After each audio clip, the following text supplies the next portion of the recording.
వరంగల్ కరీమాబాద్లో నిర్వహించిన బీరన్న బోనాల వేడుకల్లో రాష్ట్ర మంత్రి కొండా సురేఖ భక్తి శ్రద్ధలతో బోనం ఎత్తారు. ఆషాఢ మాస ఏకాదశి సందర్భంగా కురుమ కులస్తుల సాంప్రదాయ బోనాల ప్రాధాన్యాన్ని ఆమె వివరించారు.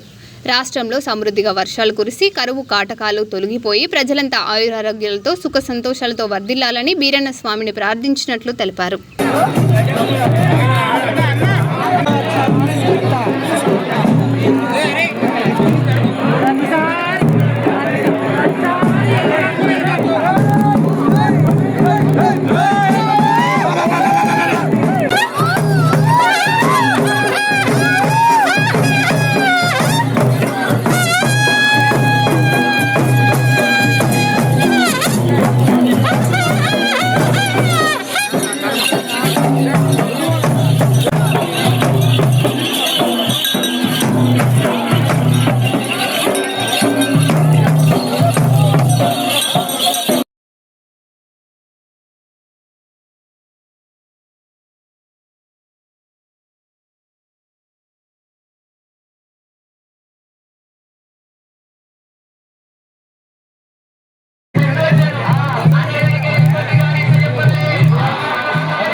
కరీమాబాద్ పెద్ద ఎత్తున బోనాల ఉత్సవాలు జరుగుతాయి. ఇది మరి ఆనవాయితీగా వస్తున్నటువంటి కార్యక్రమము. పూర్వకాలంలో మరి ఇక్కడ వ్యాధులు వచ్చి చనిపోతున్న సందర్భంలో ప్రజలు వాళ్ళు బీరన్న దేవుడు వాళ్ళ కులదైవం అన్నటువంటి బీరన్న దేవుడికి మొక్కుకోవడం జరిగింది. మాకు వచ్చిన ఈ ఆపద తొలగిపోయినట్టయితే నీకు బోనం సమర్పిస్తాం, బోనం అంటే భోజనం సమర్పిస్తాము తొలి ఏకాదశి నాడు అని వాళ్ళు మొక్కుకోవడం జరిగింది. అదే ఆనవాయితీగా ప్రతి సంవత్సరం కూడా పెద్ద ఎత్తున ఇక్కడ బోనాల పండుగ నిర్వహించడం, మరి ఇక్కడ డబ్బులు ఆయుధ్యాలు అయితేనేమి పోతరాజులు అయితేనేమి వాళ్ళందరూ కూడా వచ్చి మరి ఇక్కడ ఎంతో ఆర్భాటంగా ఆ యొక్క బోనాలను ఊరేగింపుగా తీసుకెళ్లి బీరన్న స్వామికి అర్పించడం జరుగుతుంది. మరి ఇది అర్పించడం వలన మనకు గ్రామానికి శాంతి సుభిక్షం మంచి వర్షాలు పంటల అభివృద్ధి జరుగుతుందని మరి భక్తులు ప్రార్థిస్తారు. అదేవిధంగా గ్రామ ప్రజలను వ్యాధులు రాకుండా ఎటువంటి అపాయాలు రాకుండా మరి ఆరోగ్యంగా ఉండాలని కూడా వారు స్వామిని వేడుకుంటారు. కొంతమంది మొక్కులు మొక్కుకున్న వాళ్ళు వాళ్ళ మొక్కులు కూడా తీర్చుకొని మళ్ళీ వచ్చేసరికి మాకు ఈ మొక్కు చెల్లించుకుంటాము అని చెప్పి మళ్ళీ కొత్త మొక్కులు కూడా మొక్కుకుంటారు. మరి ఇది గ్రామం అంతా కూడా చాలా ఐక్యంగా కలిసి చేసుకున్నటువంటి ఒక పండగ. ఇది సోదర భావానికి కూడా ప్రతీకగా నిలుస్తుంది. ముఖ్యంగా మహిళలు పసుపు కుంకుమలు మరి పెట్టుకొని, ఎందుకంటే ఇది కూడా ఒక వాళ్ళ యొక్క పసుపు కుంకుమలను నిలపాలి అని చెప్పి కూడా దేవుడికి మొక్కుకుంటూ పసుపు కుంకుమలు నిండుగా పెట్టుకొని అలంకరించుకొని బోనాలు ఎత్తుకొని వారు వరుస క్రమంలో వచ్చి బోనాలను కూడా సమర్పించడం జరుగుతుంది.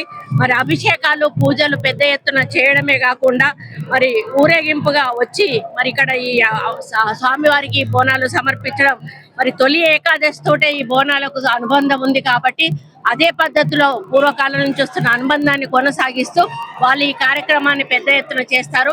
కాబట్టి వరంగల్ కరీంబాద్ ఏరియాలో జరిగేటువంటి ఈ పండుగను మరి వాళ్ళతో పాటుగా నేను కూడా పాల్గొనడానికి ఇక్కడికి రావడం జరిగింది. మరి ఈసారి కొంత మనకి ఎలినో ప్రభావం వలన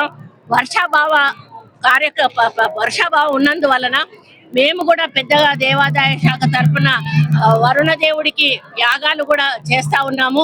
ఈ బోనాల సమర్పణ రోజు ఎప్పుడు కూడా వర్షం పడుతుంది. మరి దేవుడి దయ ఉండాలి, వారి ఆశీర్వాదం ఉండాలి. తప్పకుండా రైతులు సుభిక్షంగా ఉంటేనే రాజ్యం సుభిక్షంగా ఉంటుంది. కాబట్టి వానలు రావాలని, పంటలు పండాలని, తెలంగాణ ప్రజలందరూ కూడా సుఖ సంతోషాలతో ఉండాలని కోరుకుంటూ వీరన్న దేవునికి హృదయపూర్వకంగా మనస్ఫూర్తిగా నమస్కారాలు తెలియజేసుకుంటూ సెలవు తీసుకుంటా ఉన్నాను. Thank you.